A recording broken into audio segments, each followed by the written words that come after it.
បើនិយាយពីរឿងកាសមួយរយៈនេះខ្ញុំសង្កេតឃើញ AirPods 3 បាទ AirPods 3 ភាគច្រើនខូចគ្រាប់កាសហើយការខូចនេះដែរគឺខូចទៅលើថ្មវាកម្រដែលខូចប្រអប់ប៉ុន្តែបោះ Brother ម្នាក់ដែលគាត់នៅខាងប៉ោយប៉ែតបាទគាត់ខូចប្រអប់ខូចដោយសារប្រហែលជាការប្រើប្រាស់ឆ្នាំងសាក copy ឬក៏មិនដឹងយ៉ាងម៉េចដែរគាត់សាកលេងចូលបាទសាកទៅស្ងាត់ជើងប៉ុន្តែបើសិនជាសាក wireless គឺចូលធម្មតាទេបាទអញ្ចឹងយកមកខ្ញុំគឺมันអាចផ្លុំមកផែទេអានេះគឺរឿងវេទនារឿងយ៉ាប់យ៉ឺនបន្តិចបាទសូម្បីតែយើងវះប្រអប់ហ្នឹងក៏យើងគោះមិនចង់ចេញផងបាទវាចាក់កាយនឹងចាក់មិនអោយធ្វើបដ ாய் ធីមខុកបាទនិយាយទៅអានេះគឺគេធ្វើមកមិនមែនឲ្យយើងជួសជុលទេប៉ុន្តែយើងនឹងនិយាយពីថា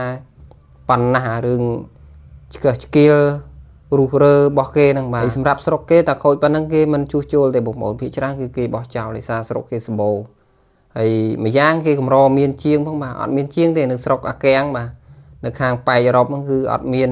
ជាងទេបាទសម្បូរជាងមានតែខាងស្រុកខ្មែរយើងទេបាទជាងអីក៏មានដែរបាទសម្បូរតែបដ ாய் បាទហើយខូចមើលឆ្កឹះឆ្កៀលធ្វើដើរប្រយតែលើហ្នឹងបាទមិនមែនឯណាងាកទិញទេបាទអញ្ចឹងអានេះគឺយើងធ្វើការដូរជើងសាកបងប្អូនបាទជើងសាកអញ្ចឹងយើងធ្វើការផ្លាស់ប្ដូរជើងសាកដោយសារជើងសាករបស់គាត់ហ្នឹងអាខាងក្នុងហ្នឹងឃើញថាខ្លោចឡើងឆ្ងៀមតែម្ដងបាទឆ្ងៀមអញ្ចឹងយើងធ្វើការកោះអាជើងសាកហ្នឹងចេញដើម្បីធ្វើការផ្លាស់ប្ដូរជើងសាកថ្មីហើយការដូរជើងសាកនេះដែរវាមិនមែនដូចពួក iPhone ទេបាទកោះឲ្យក្រង់ឡើងដូរប្រយតែអានេះត្រូវការជួសជុលតតែវះប្រអប់បាទវេទនាអញ្ចឹងបាទវេទនាអញ្ចឹងអាហ្នឹងគឺកន្លែងដែលជាងបាទជាងភាគច្រើនគាត់មិនសូវទទួលធ្វើទេបាទដោយសារវាក្បាច់ក្បូរបាទក្បាច់ក្បូរអញ្ចឹងវារៀងយ៉ាប់ស៊ីលុយបន្តិចបាទអញ្ចឹងយើងដូរជើងសាកថ្មីឃើញថាសាកពឹបទៅឃើញថាចូលផ្លែតឃើញទេភ្លើងថ្លាដូចភ្លើងអាបអញ្ចឹងបាទអញ្ចឹងប៉ុណ្ណឹងគឺអែមស្រែមហើយបងប្អូនបាទអែមស្រែមហើយយើងធ្វើការសម្អាតវាបន្តិចបាទដើម្បី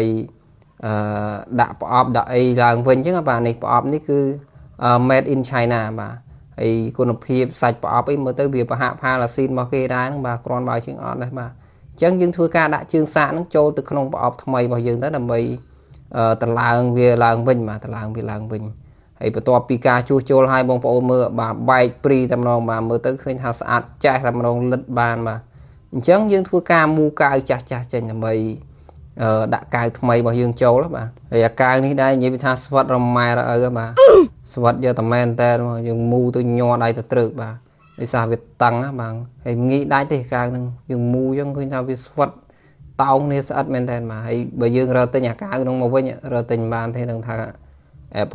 Apple ផលិតចេញពីកលៀតណាទេបាទយើងមកប្រើហ្នឹងអញ្ចឹងអានេះគឺអែមស្រែមហើយបងប្អូនបាទយើងដាក់ចូលប្រអប់ថ្មីកັບច្រាច់មកនិយាយថាណែនចែសនំស៊ីន99តែម្ដងបាទអញ្ចឹងជំរឿខ្ញុំដាក់ក្របកាសជំរឿថាវាស្គាល់ដែលថាប្រើការបានឬក៏អត់អញ្ចឹងណាបាទ